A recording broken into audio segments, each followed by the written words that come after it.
quand j'ai 18 mois.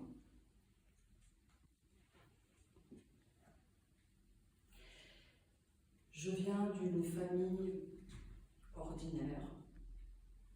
Mon père travaille, ma mère s'occupe de toute la maisonnée. J'ai un frère, une sœur, qui sont plus âgés que moi. Donc c'est assez joyeux, c'est assez jovial, mais somme toute, ça reste ordinaire. Et un jour, donc j'ai 18 mois, et je cesse de m'alimenter. Dans l'affolement, mes parents m'amènent chez le médecin ne sait pas ce que j'ai, le médecin dit qu'il faut m'emmener à l'hôpital. À l'hôpital, ils ne savent pas plus ce que j'ai. Mais je reste là pour qu'ils réparent. Et je reste là une semaine, sans mes parents, parce qu'on leur avait dit de ne surtout pas venir me voir. J'avais 18 mois. Donc je n'avais plus les bras de ma mère,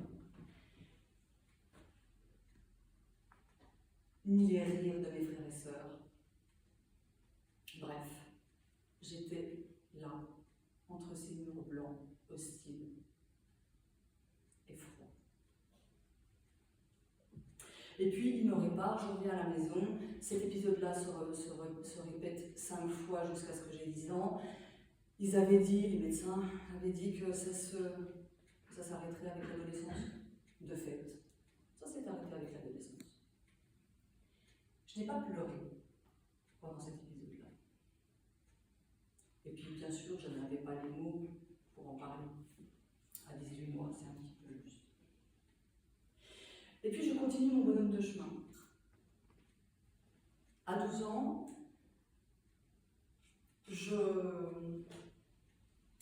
j'ai des glandes lacrymales qui se bouchent. Alors, bien sûr, ça peut paraître anodin, mais je vivais quelque chose de terriblement triste. Et je ne pleurais toujours pas, je n'exprimais toujours pas. Et donc les glandes lacrymales qui se bouchent, le corps pleure. Et puis, je continue mon bonhomme de chemin.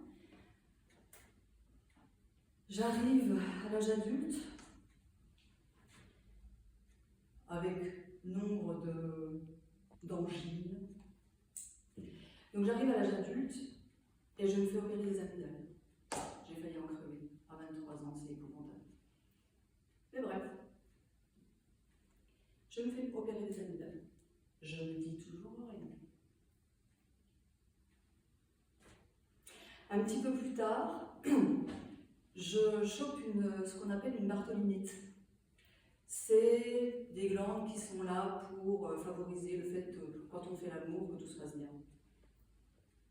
Bien sûr. Je subissais régulièrement le viol conjugal.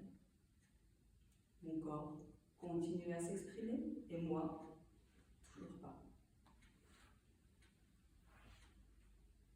Et puis j'ai vécu une hernie discale. Il fallait que je tienne le coup. Elle a été opérée. Elle était énorme. Et puis j'ai eu des phlébites. Bien sûr, je traînais tellement de boulets derrière moi. Et puis, j'ai eu un infarctus parce que j'écoutais plus le cœur des autres que le mien. Et mon cœur me criait tellement fort que j'en ai fait un infarctus. Et puis, je recommence à faire mes épisodes d'abcès dans la gorge. J'avais toujours pas compris. Ou alors j'avais compris, mais intellectuellement. J'avais pas compris comment on exprime, comment on exprime la colère, comment on exprime la tristesse, comment on exprime le doute. J'avais pas compris. J'avais tellement pas compris que pour finir, j'ai fait un AVC. Un AVC qui m'a privée de parole. Je comprenais tout. Je regardais la télé, je lisais des bouquins, j'écoutais la radio, je comprenais tout. Et au moment de parler, il n'y a aucun mot qui sortait de ma bouche. Aucun. J'étais...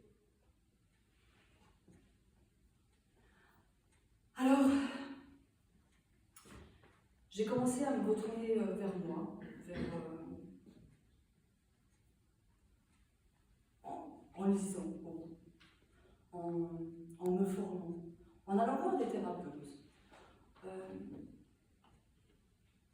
Et puis j'ai compris que je ne vivais pas mes émotions au moment où je les ressentais.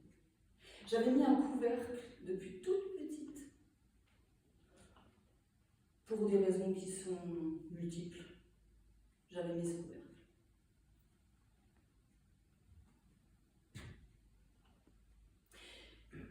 Et au fur et à mesure, j'ai réappris à me mettre en colère quand je suis en colère.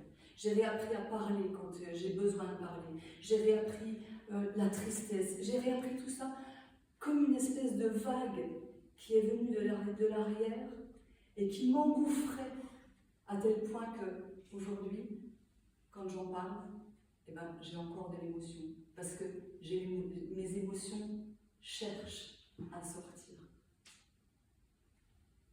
Et finalement, mon histoire me sert beaucoup dans ma vie de tous les jours. Parce que je suis thérapeute. Et que, aujourd'hui, j'aide les personnes à identifier ce qu'elles ont enfoui loin dans leur cœur. Et je les aide à exprimer les choses. Je les aide à comprendre. Je les aide à exprimer. Exprimer, ça veut dire, c'est pas seulement intellectuel. C'est exprimer, c'est taper du pied, c'est éclater en sanglots, c'est...